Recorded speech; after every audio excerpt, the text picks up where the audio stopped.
my older brother, Kris Onyori. He got hurt in a football accident about 8 years ago. And I just wrote this short little tune for him last night for today. It's called Number 24. And number 24 is the jersey that he wore when he played football. And he got hurt his senior year playing football. I was a freshman, he was a senior year. And that was his number 24.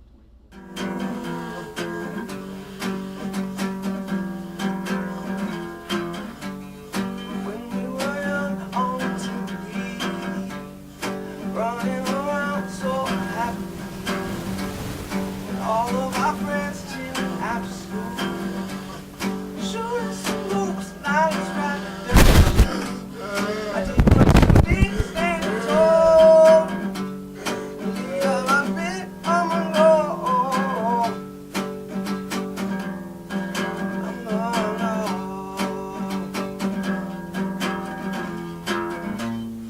Number 24.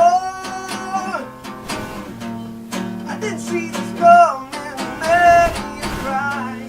7 years ago, I followed your footsteps right here. Stay strong, right here.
Kris is going to be 26 years old and from June 29.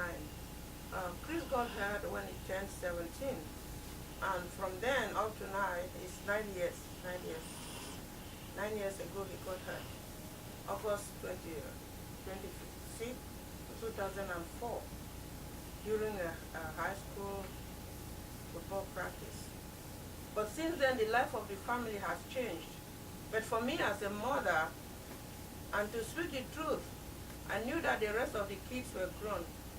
And he was like, he's the last born. And I had hope because of the way he was talking. Because all along had been working in the night. Especially when he was in the 12th grade, he said, "Mama, please just keep on. Just keep on the night work, because one day I'm going to get finished with this school. I'll be completed. I'll finish school and you will not work in the night anymore. And I will have a good job, and we shall not live in this house anymore." And with that, I had confidence. I really had confidence. With all the support from the sisters and everybody, especially the sisters. Kris had never worked, even though he was 17 years old, because he was doing very, very good in school. And the sisters were very, very supportive. He comes with the report card always. He was always on a good list. The sisters would give him, and that's how he lived buying expensive clothing that he had. But when the accident happened, that is, the whole family, it was just like a breakdown.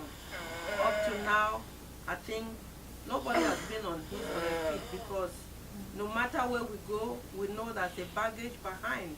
And even if what happens, I always think, I cry every day. Every day I cry. every day, every day, every day. Because sometimes I would think as if, God, did you forget me? Or God, were you still there? But I will still say, God, forgive me if I have to blame you. But I still say I have a word I always use. It is well. It is well. And I all have hopes. My hopes are that one day somehow the doctors say, well, maybe they have given up because even for him to, for therapy, they say, well, since he cannot talk, he still have the trach, no therapy. I said, but what has God said? God knows he has not forgotten him. Because Jeremiah 32 verse 27 says, the Lord says, behold, I am the Lord, the God of all flesh. Is there anything too hard for me? So if God could raise Lazarus from the dead, Lazarus was already dead, his body system was shot, and he came back to life.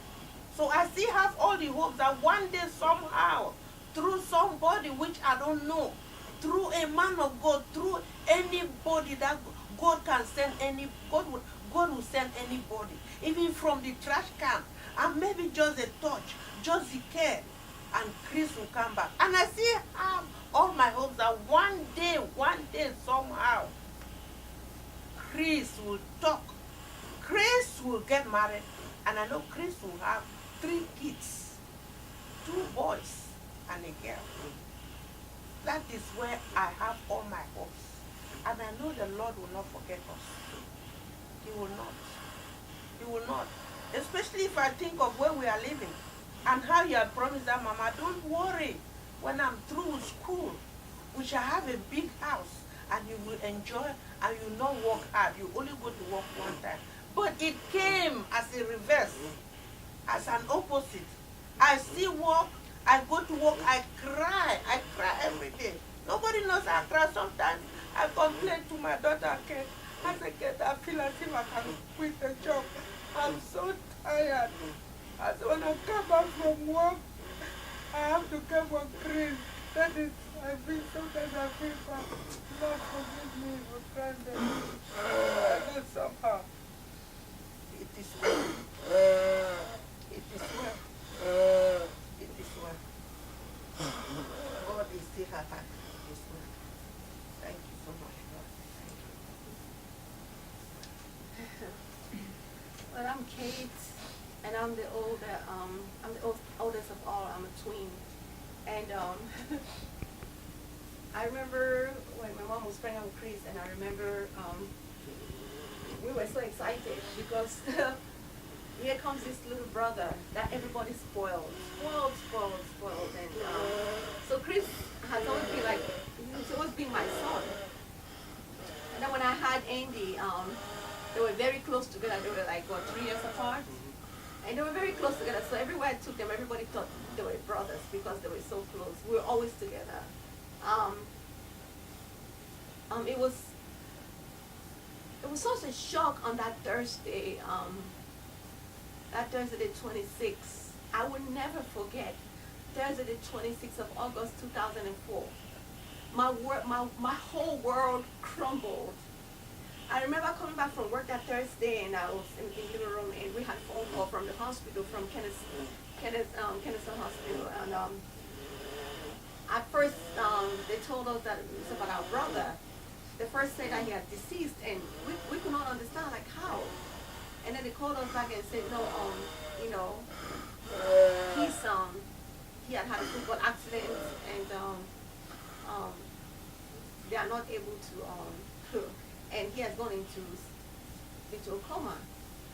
And I will not believe it. I couldn't believe it because so many times you hear of things happening to other people's family. We were so close. We were such a close family. Oh my God, we picked at each other. We loved each other. And I could not believe, like, okay, is this really happening to our family? Is this really happening to our family? It was one of those things that I said to myself, oh my God, God, did you leave us? Did you leave us? But when I got to the hospital, I found out myself that it was really happening.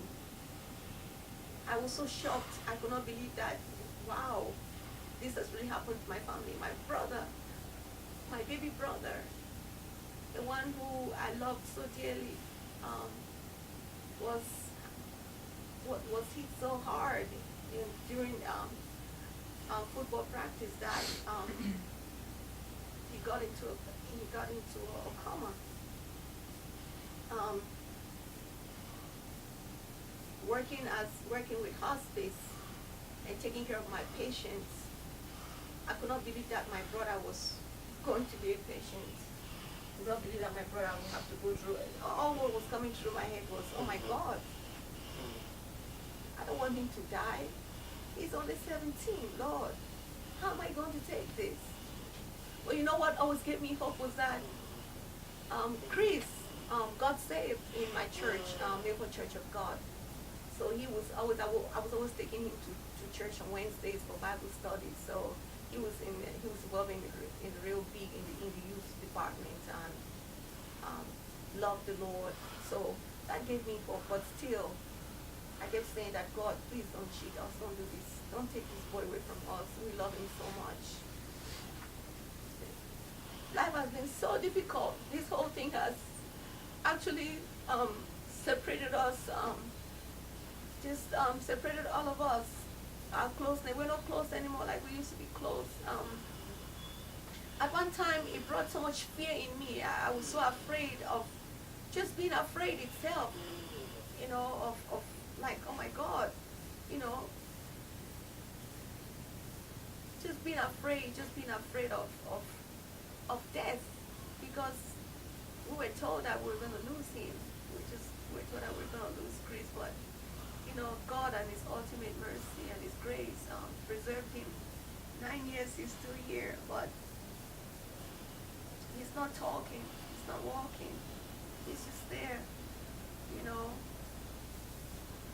I come here every other Saturday to take care of him, and so many times I will cry by the bedside and I say, God, what is it that we did that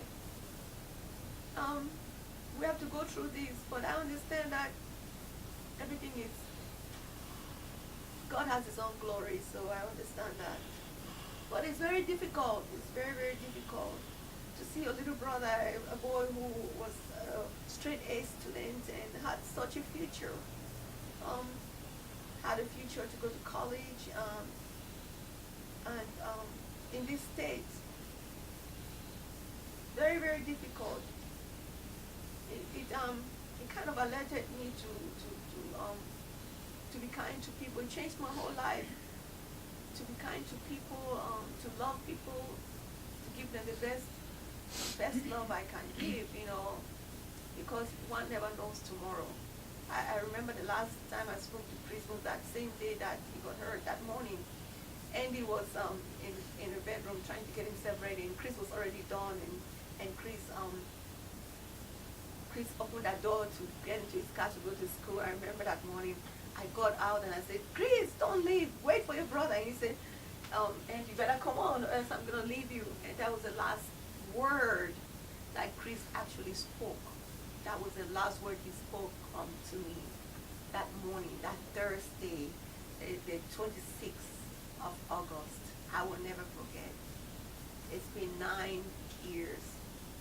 9 strenuous years. It is very tiring. It's so difficult to see your loved one in this state. It's so hard. But I thank God that he's still breathing here. I still give God the glory. Still give God the glory. Andy, do you have anything you want to say about the benefit that we're trying to do for your brother and the .org that we're going to try to form in his name for other people in his situation? Yeah, we are. This is why we're doing this video, is for everybody, that this has happened to, and we're trying to form a .org for Kris's name, the Kris Onyori Foundation, or something like that, and it'll be for every brain trauma victim, there is, and there's thousands of families out there with the same, incident, stuff that's happened to us. So I know there's a lot of people out there that, you know, are in the same boat, and this would be beneficial for not only us but those people as well.